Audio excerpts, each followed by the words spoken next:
క్రికెటర్లో allrounder ఉండడం అందరికీ తెలుసు. అయితే సుహాసిని గారు మామూలుగానే ఒక పెద్ద ఆల్రౌండర్. ఎందుకంటే వాట్ నాట్ ఒక గృహిణిగా, ఒక ప్రొడ్యూసర్గా, ఒక ఆర్టిస్ట్గా, ఇలా మొత్తం అన్ని రంగాల్లో కూడా షీఈ్ అన్ ఆల్రౌండర్ అని ఆల్రెడీ ఆవిడ ప్రూవ్ చేసుకున్నారు. And she came back with another film Sachin. Tendulkar కాదు అనే ఒక సినిమాతో ఇప్పుడు మళ్ళీ తెలుగు తెర మీదకి వస్తూ ఉన్నారు. ఆన్ అండ్ ఆఫ్ సినిమాలు చేస్తూ ఉన్న ఒక different out of the box movie ఈ సచిన్ లాంటి సినిమా. అసలు దీని గురించి ఏంటి, వాడు నెక్స్ట్ ప్రాజెక్ట్స్ ఏంటి ఆవిడనే తీసుకున్నాం. హలో సుహాసిని గారు. Hello, welcome to Hyderabad again. Thank you. So ఏంటి ఈ సచిన్ అనే సినిమా మీరు యాక్సెప్ట్ చేయడానికి మెయిన్ రీజన్ ఏంటి? సో యూజువలీ ఏంటంటే మేమంతా లేజీగా అయిపోయాం. ఇప్పుడు మెడ్రాస్లో ఉన్నాం కాబట్టి ఎవరైనా ఫోన్ చేసి ఒక క్యారెక్టర్ ఉందండి అంటే ఎప్పుడు కావాలి, ఎన్ని రోజులు రావాలి అని అడుగుతాం. వాళ్ళు 3 days 4 days అంటే వచ్చేస్తాం. హైదరాబాదు, రాజమండ్రియో, బెంగళూరు ఎక్కడో షూటింగో వెళ్తాం. కానీ ఒక మంచి స్టోరీ చెప్పి we want more number of days, మీరు మోస్ట్ ఆఫ్ ద సీన్స్లో మీరు ఉన్నారు అనగానే కొంచెం భయం వేసింది. ఓ మై గాడ్, నేను ఇది ఒక హాబీలాగా చేస్తున్నాను, ఇది ప్రొఫెషన్ లాగా మళ్ళీ చేయాలంటే మెడ్రాస్లో ఉన్న కమిట్మెంట్స్ అన్నీ వదిలేసి రావాలి.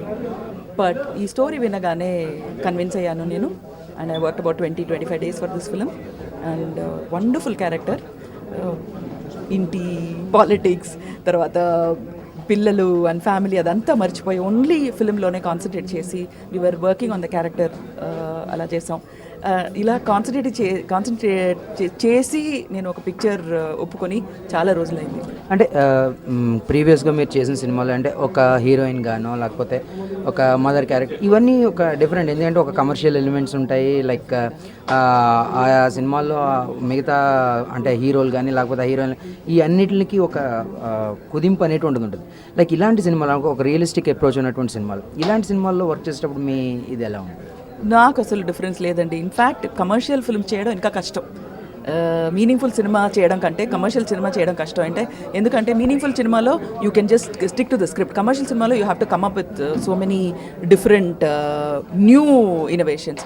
ఇప్పుడు నా ప్రాబ్లం ఏంటంటే నేను ఇలాంటి సినిమాలు తెలుగులో మాత్రం కాదు, కన్నడ, మలయాళం, తమిళ్లో చేశాను కాబట్టి ఎవ్రీ టైం ఒక డిఫరెంట్ ఫిల్మ్ చేస్తున్నప్పుడు కంప్లీట్లీ ఎంటర్టైనింగ్గా కూడా ఉండాలి. That is what I see more than అది ఆర్టిస్ట్గా మార్చడం కంటే ఇందులో కమర్షియల్ ఎలిమెంట్స్ ఏమున్నాయి, ఆడియన్స్ పల్స్ ఎక్కడ క్యాన్ బి టచ్, అలా చూస్తుంటాను నేను. So even in this film commercial element చూసి వి ఇంప్రూవ్డ్ ఇట్. అంటే ఇప్పుడు అంటే లైక్ క్రికెట్ని బేస్ చేసుకుని సినిమాలు ప్రీవియస్గా మనం చూసుకున్నట్టయితే స్పోర్ట్స్ బేస్డ్ సినిమాలు పెద్దగా రాలేదు. రీసెంట్ టైమ్స్లో అయితే ధోని అని కానీ లేకపోతే క్రికెట్ని బేస్ చేసుకొని సినిమాలు ఎక్కువ వస్తున్నాయి. అంటే దీని ఐపీఎల్ వల్ల లేకపోతే ఈ షార్ట్ టర్మ్ క్రికెట్ ఏదైతే ఉందో 2020 క్రికెట్ ఏదైతే ఉందో దీనివల్ల ఆ క్రేజ్ ఉపయోగపడుతుందని సినిమాలు తీస్తున్నారా లేకపోతే ఇంకేమైనా? ఇది డెఫినెట్గా క్లోజ్ టు లైఫ్ అండి.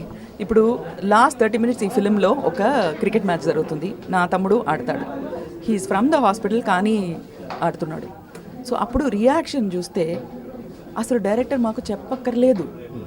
ఎందుకంటే టీవీలో చూస్తున్నాం కాబట్టి, స్టేడియంలో చూస్తున్నాం కాబట్టి ఒక్కొక్క షాట్కి రియాక్షన్ ఎలా ఇవ్వాలో, ఆ టెన్షన్ ఎలా ఉంటుందో, ఆ సంతోషం ఎలా ఉంటుందో, ఆ అప్స్ అండ్ డౌన్స్ ఎలా ఉంటాయో ఈవెన్ నార్మల్ పర్సన్కి తెలుసు. కాబట్టి so close to real life.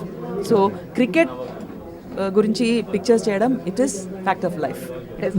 మీకు క్రికెట్ ఎంతవరకు ఇష్టం? లైక్ అంటే ఇప్పుడు సిఎస్కేని తీసుకున్నట్లయితే ధోనీని వాళ్ళ తమిళ అబ్బాయి కింద ట్రీట్ చేస్తున్నాం మొత్తం తమిళనాడు అంతా కూడా. And even Dhoni is also speaking Tamil కూడా. సో మీకు ఎలా అనిపిస్తుంది? అంటే ఇంతకుముందు క్రికెట్ని మీరు అంతగా ఇష్టపడేవారా లేకపోతే ఈ రీసెంట్ టైమ్స్లోనే ఎక్కువగా ఇష్టపడే? డెఫినెట్గా ఇండియన్ సిటిజన్ అయి ఉంటే డెఫినెట్గా you have to be a cricket fan. And last 20 years back నేను చెన్నైలోనే ఎక్కువ చూస్తాను, బెంగళూరులో సమ్టైమ్స్ వెళ్ళాను. సో నేను స్టేడియంలో కూర్చున్నప్పుడు with all my friends will be making so much noise. ఒకరోజు ఒక యంగ్స్టర్ నా దగ్గరికి వచ్చి, మేడం ఏ స్టాండ్కి ఒక 10 minutes వస్తారా అని అడిగారు.